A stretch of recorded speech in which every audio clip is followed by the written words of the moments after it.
Hello friends, आज आपण बनवणार आहोत व्हीट बेस पिझ्झा। त्यासाठी आपण 1 वाटी गव्हाचं पीठ घ्यायचं आहे।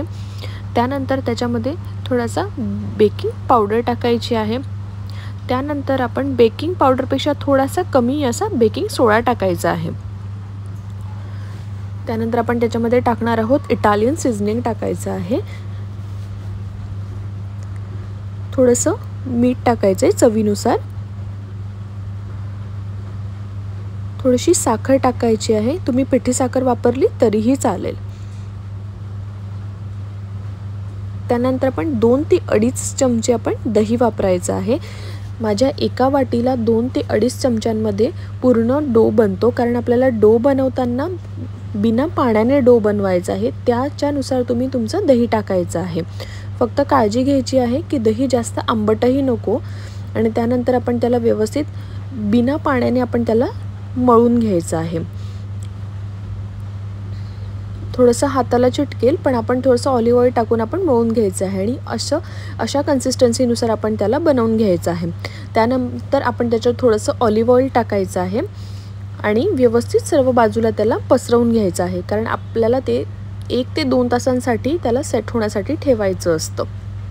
यामध्ये आपण कुठल्याही प्रकारचं ईस्टही वापरलेलं नाही आहे किंवा कुठल्याही प्रकारचं बाकीचं फर्मेंटेशनचं आपण त्याच्यामध्ये कुठलेही केमिकल वापरलेलं नाही आहे। त्यानंतर आपण त्याला अशा प्रकारे ही जी फॉईल आहे ती लावून घ्यायची, प्लास्टिक फॉईल असते, आणि अशी टाईट लावायची जेणेकरून हवा त्याची कुठूनही लीक व्हायला नको असं आपण त्याला लावून घ्यायची आहे आणि 1 ते 2 तास सेट होण्यासाठी ठेवून द्यायचे। त्यानंतर तुम्ही बघू शकता की असं थोडीशी वरती स्टीम येते, आपण ती त्याला काढून घ्यायची आहे आणि बघायचं आहे की डो थोडासा सॉफ्ट झालेला असतो आधीपेक्षा।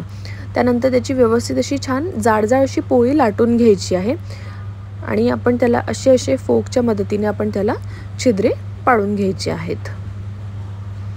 पूर्ण जी आपण त्याचा बेस बनवला आहे तो पूर्ण बेस कव्हर झाला पाहिजे, नाहीतर तो जो बेस असतो तो फुगण्याचे चान्सेस जास्त असतात। त्यानंतर आपण त्याच्यावर छान असा मस्त पिझ्झा सॉस पूर्ण सर्व बाजूला छान लावून घ्यायचा आहे। त्यानंतर आपण चीज टाकणार आहोत। ग्रेटेड चीज वापरलेला आहे, तुम्ही मॉझरेला चीजही वापरू शकता आणि छोटे छोटे तुकडे करून पण त्यावर टाकू शकता, कारण ॲट द एंड ते छान असं मेल्ट होऊन जातं। पण ग्रेटेड चीज वापरलं तर सर्व पूर्ण बेस जो आहे तो कव्हर करतं। तुम्ही याच्यात छान वेगवेगळ्या व्हेजिटेबल्सही ठेवू शकता, तुम्ही कॅप्सिकम ठेवू शकता, ऑलिव्ह ठेवू शकतात, तुम्ही अनियन खात असणार तर तुम्ही अनियनही ठेवू शकता। पण मला सिंपल असा बनवायचा, त्याच्यामुळे मी फक्त बेझल लीव्स ठेवले आहेत। बेझल लीव्सचा इसेन्स खूप छान येतो। त्यानंतर आपण त्याच्यावर छान चिली फ्लेक्स टाकायचे आणि पुन्हा इटालियन सीझनिंग आपण त्याच्यावर टाकणार आहोत। त्यानंतर आपण एका नॉनस्टिक पॅनमध्ये बटर पेपर टाकायचा आहे आणि पिझ्झा त्याच्यावर ठेवून द्यायचा आहे। फ्लेम मीडियम ठेवायची, जास्त हाय ठेवली तर बेस जळण्याचे चान्सेस जास्त असतात। त्याच्यामुळे मीडियम फ्लेमवर आपण त्याला व्यवस्थित 15 ते 20 मिनिट त्याला होऊ द्यायचं आहे। तुम्हाला हळूहळू लक्षात येईल की त्याचं चीज मेल्ट होत आहे आणि त्याच्यानंतर तुम्ही बघू शकता छान असा आपला पिझ्झा रेडी आहे आणि आपली ही इटालियन डिशसुद्धा रेडी आहे। थँक्यू।